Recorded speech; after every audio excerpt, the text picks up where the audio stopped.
So let's talk about schedulars. How many schedulars are there and why they are responsible? So in process life cycle, so many processes are waiting in ready state. In ready state to running state, the process will be just moving, and after completion it will go to the dead state in the normal life cycle. But who is responsible for selecting the process into the ready state, and who is responsible for taking the responsibility of changing the ready process to the running state, and who is responsible for taking the process from the main memory, if the main memory filled, taking the main memory to the secondary memory. These components are called schedulers. There are three schedulers are there. What are they? Long time schedulers, short time schedulers, medium time schedulers. Depend upon the time they need to do something on the process. These will be divided into three categories: long time schedulers, short time schedulers, and medium time schedulers. Right? So actually, what is the longest process of all these? In the main memory, this will be allocated, but the process of selecting a program or an executable code into the ready state is a longer process, because after selecting some processes, there is called as degree of polynomial, degree of multiprogramming. Degree of multiprogramming అంటే ఏంటి? మల్టీప్రోగ్రామ్లో at a time ready స్టేట్లో మనం ఎన్ని process take up చేయొచ్చు, ఎన్ని ప్రాసెస్ని మనకి take up చేయడానికి మెయిన్ మెమరీ అనేది క్యాపబుల్గా ఉంటుంది. సో ఇది అంటారు డిగ్రీ ఆఫ్ మల్టీ ప్రోగ్రామింగ్. ఆ డిగ్రీ ఆఫ్ మల్టీ ప్రోగ్రామింగ్ ప్రకారం there are number of process అనేవి మనం మెయిన్ మెమరీలో లొకేట్ చేయడానికి కుదరదు. సో మెయిన్ మెమరీలో లొకేట్ చేయడానికి కుదరదు అన్నప్పుడు definitely some process will be located at the ready state, not all the process.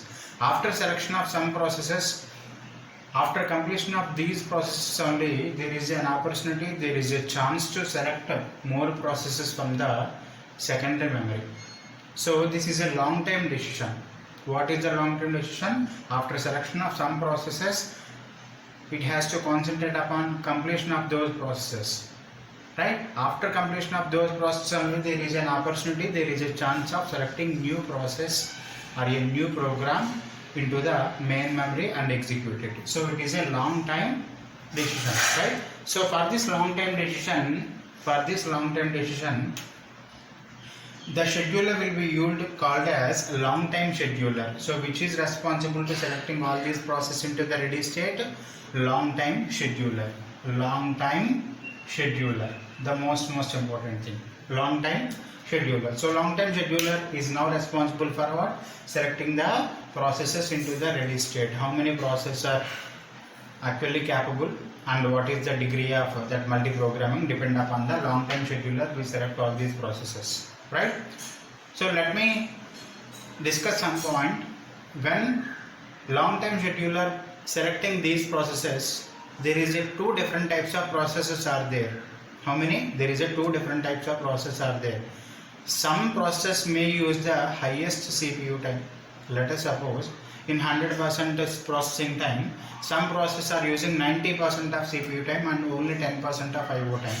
Or some process may use 100% CPU time, or some process may use 100% IO time. If the process are using CPU time maximum amount of CPU time, then that process is called CPU bound process. What is that process is called? CPU bound process. CPU bound process. If the process is using more amount of time required for IO, if the more amount of time required for IO in this entire process, then it is called IO bound process. IO bound process. So there are two different types which are using maximum CPU time can be referred as CPU bound process, which are using maximum IO time can be referred as IO bound process, right? So if we are selecting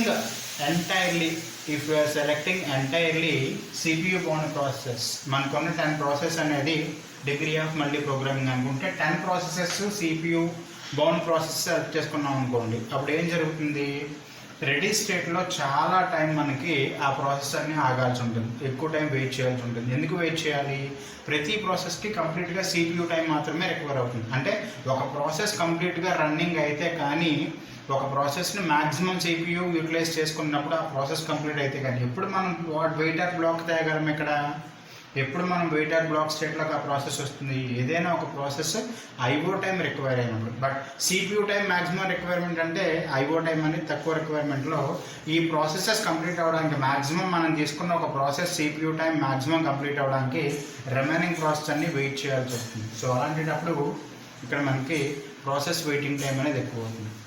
in the some other case మనం తీసుకున్న ప్రాసెసర్ని IO bound processes అయితే, IO bound అంటే ప్రతి ప్రాసెస్కి కూడా maximum amount of time IO operation అనేది require అవుతుంది, ఇన్పుట్ అవుట్పుట్ ఆపరేషన్ అనేది. అలాంటప్పుడు ఏం జరుగుతుంది? For example there are 5 process are there. Process 1 coming to running. After running state it requires what? IO, so that it will coming to the waiter block state. Second process coming to the running state, it will again go to the, because of IO, go to the waiter block state. Third process coming to existence, again go to the wait, again go to the wait, again go to the wait. Likewise, if I am selecting IO bound process completely, what happen? All the process in the waiting state only, because they need IO. So because the starvation may be happened, the process will not be completed within time. So what responsibility should be there for long time scheduler? The long time scheduler has to select the process in the mix. What mix actually? Some process may be CPU bound and some process may be IO bound. That responsibility should be there for long time scheduler, because then only if the process requires IO, CPU bound process will be executed. If the process requires CPU bound, some process may wait in the IO bound. Likewise, CPU time will be effectively used if there is a mix of both CPU bound process and IO bound process, right? So that long time scheduler is taking that responsibility.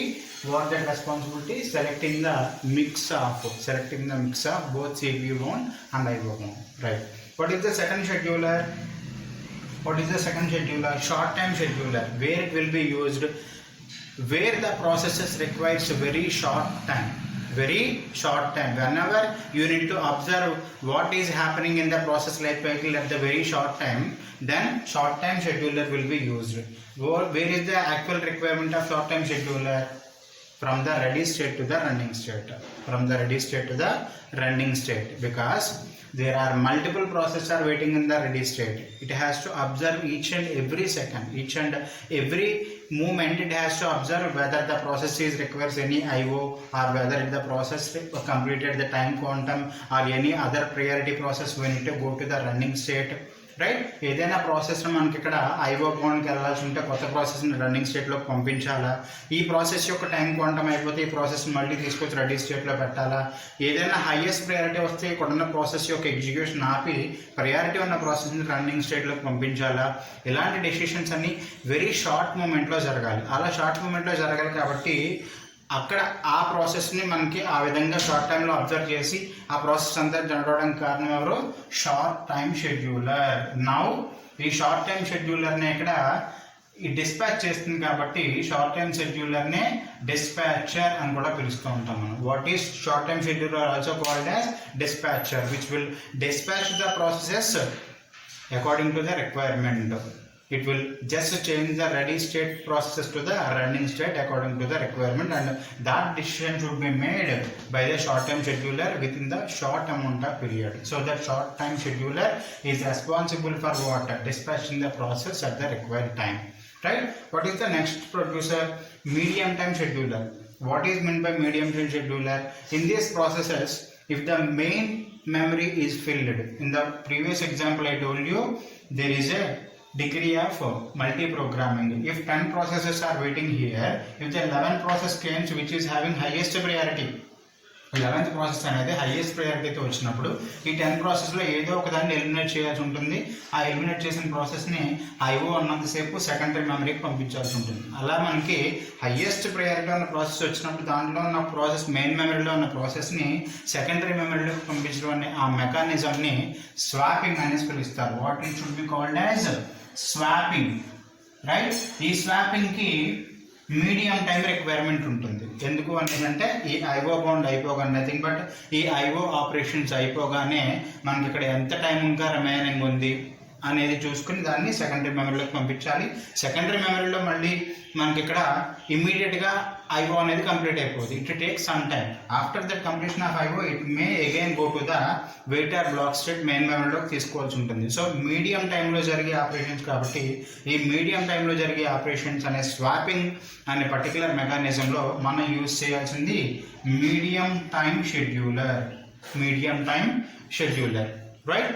So entirely long time scheduler is responsible for selecting the mix of CPU and IO bound processes. Short time scheduler is responsible for the context switching. What is meant by context switching? What is meant by context switching? Just for example, if the P1 is running here, P1 having low priority, if some other process P2 comes, for example, if P1 is running here, it is having low priority. Some other process waiting in the ready state, P2 having highest priority than the P1, then the P2 will now going into the running state, and P1 is again coming back to the ready state. అంటే ఇక్కడ running state లో P1 యొక్క state అనేది ఎంతవరకు అయింది? For example P1 యొక్క 100% 50% complete అయింది అనుకోండి. ఈ 50% యొక్క రిజల్ట్ అనేది సేవ్ చేసి P1 ని తీసుకొచ్చి రెడీ స్టేట్ లో పెట్టి యాజ్ వెల్ యాజ్ P2 అనేది యొక్క కంటెక్స్ట్ ని కంప్లీట్ గా మళ్ళీ రన్నింగ్ స్టేట్ కి తీసుకెళ్ళాలి. అంటే P1 యొక్క కంటెక్స్ట్ ని బయటకు తీసేయాలి, P1 యొక్క కంటెక్స్ట్ ని రన్నింగ్ స్టేట్ లోకి తీసుకెళ్ళాలి. సో అలాగే one more problem is there.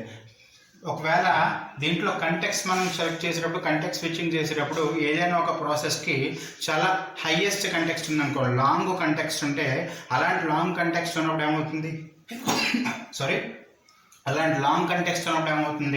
దీంట్లో ఈ లాంగ్ కంటెక్స్ట్ అన్న ప్రాసెస్ని బయట తీసుకొచ్చి మళ్ళీ ఇంకొక లాంగ్ కంటెక్స్ట్ అన్న ప్రాసెస్ని రన్నింగ్ స్టేట్లో పెట్టడానికి ఎక్కువ టైం అవసరం అవుతుంది. సో అలా లాంగ్ కంటెక్స్ట్ అన్న ప్రాసెస్ సెలెక్ట్ చేసుకోవడం వల్ల ఏం జరుగుతుంది?